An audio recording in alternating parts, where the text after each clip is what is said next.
Krishnam Vande Jagat Guru. I pray to the Guru of the universe.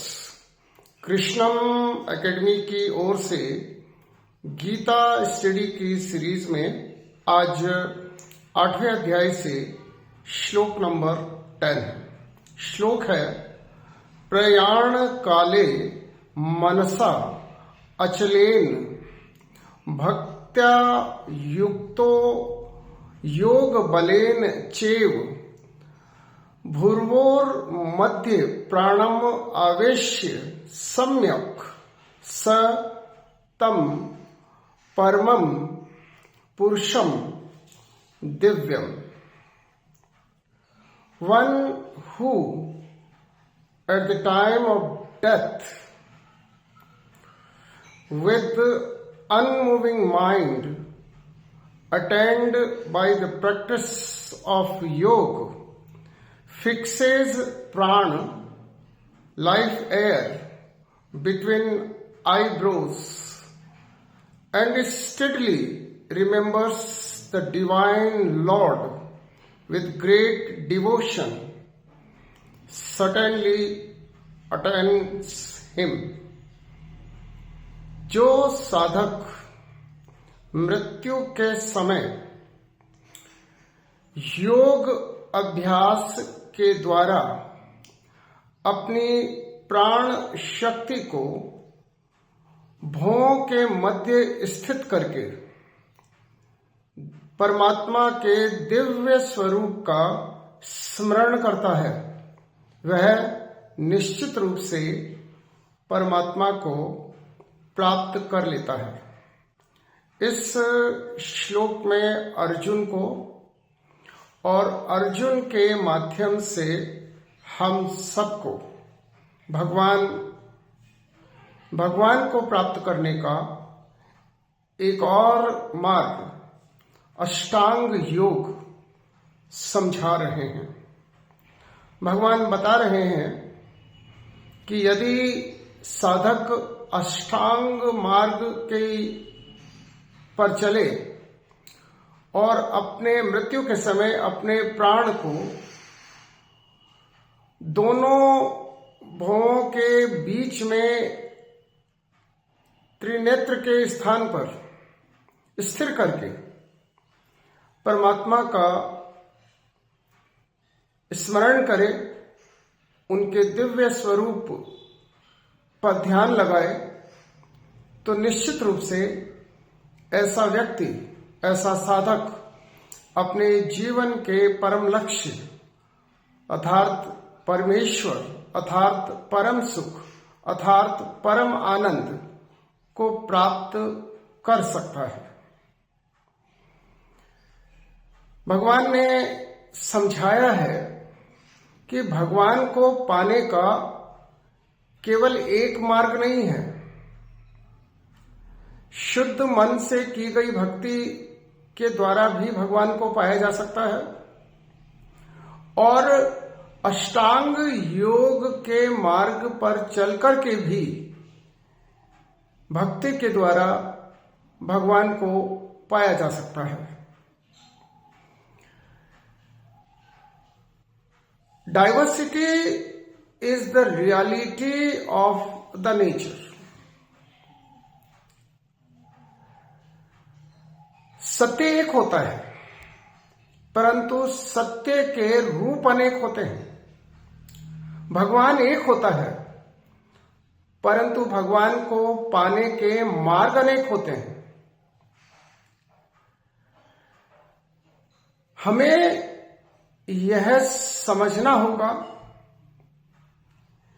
कि हम जिसे ठीक समझते हैं केवल वही ठीक नहीं है, केवल वही सही नहीं है,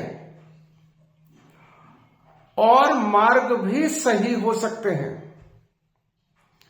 और इसीलिए गीता विविधता की बात करती है। गीता ईश्वर को प्राप्त करने के लिए जो विविध मार्ग है उनका आदर करती है, उनका समर्थन करती है। परंतु हम देखते हैं कि अज्ञानी लोग ईश्वर को पाने के मार्ग पर भी रिजिड हो जाते हैं और ये समझ बैठते हैं कि केवल वही सही है, बाकी सब गलत है। केवल वही सही है और बाकी सब काफिर है। सत्य ये नहीं है। सत्य ये है कि गाय अनेक रंग की हो सकती है, लेकिन सबका दूध एक जैसा है। मनुष्य अनेक प्रकार के हो सकते हैं, लेकिन सबका रक्त एक जैसा है। नदियां अनेक हो सकती है, परंतु सबका गंतव्य समुद्र है। इसी प्रकार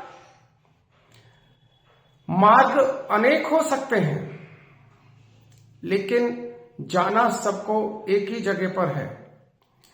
ये जो अनेकता में एकता,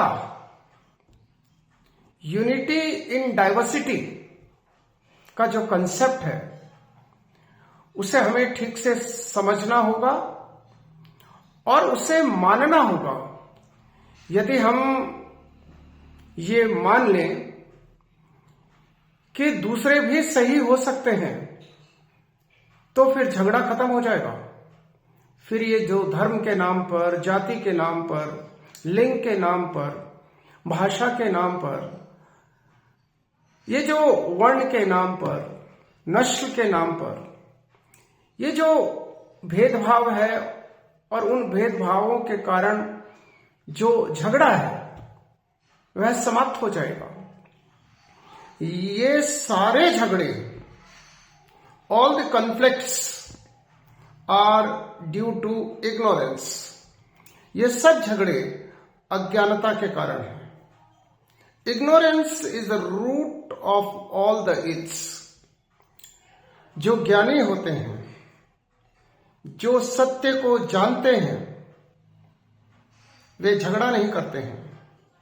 धर्म के नाम पर तो बिल्कुल भी नहीं। परंतु मानव इतिहास साक्षी है कि सबसे ज्यादा खून खराबा, सबसे ज्यादा अधर्म धर्म के नाम पर हुआ है। हमें इस पर रोक लगानी होगी और यूनिटी इन डाइवर्सिटी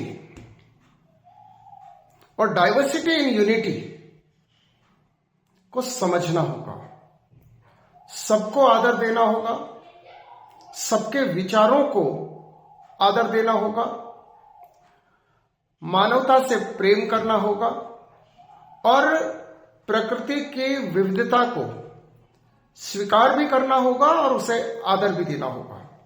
यदि हम ऐसा करते हैं तो निश्चित रूप से मानवता का भला होगा और इस पृथ्वी पर सभी लोग एक परिवार की भांति, लाइक वन फैमिली, रह सकते हैं। बगीचे में एक ही रंग के फूल शोभायमान नहीं होते हैं। विविध वर्णों के सुमन, अलग अलग रंगों के फूल बगीचे की सुंदरता को घटाते नहीं हैं, बढ़ाते हैं। विविधता हमारे मतभेद का कारण नहीं होना चाहिए। विविधता के कारण हम संघर्ष ना करें। हम विविधता की जो सुंदरता है, उस सुंदरता से सुखी हो, उस सुंदरता से आनंदित हो और विविधता को संघर्ष का कारण ना माने और संघर्ष का कारण ना बनाए। इस श्लोक में भगवान को प्राप्त करने के लिए अष्टांग योग भी एक मार्ग है, ये समझा रहे हैं और समझा रहे हैं कि मुझे प्राप्त करने के अनेक मार्ग है, केवल एक मार्ग नहीं है। भगवान गीता में ज्ञान योग, भक्ति योग, कर्म योग की बात करते हैं और समझाते हैं कि ये सभी मार्ग ईश्वर को प्राप्त करने के मार्ग हैं और इनका आपस में एसोसिएशन है।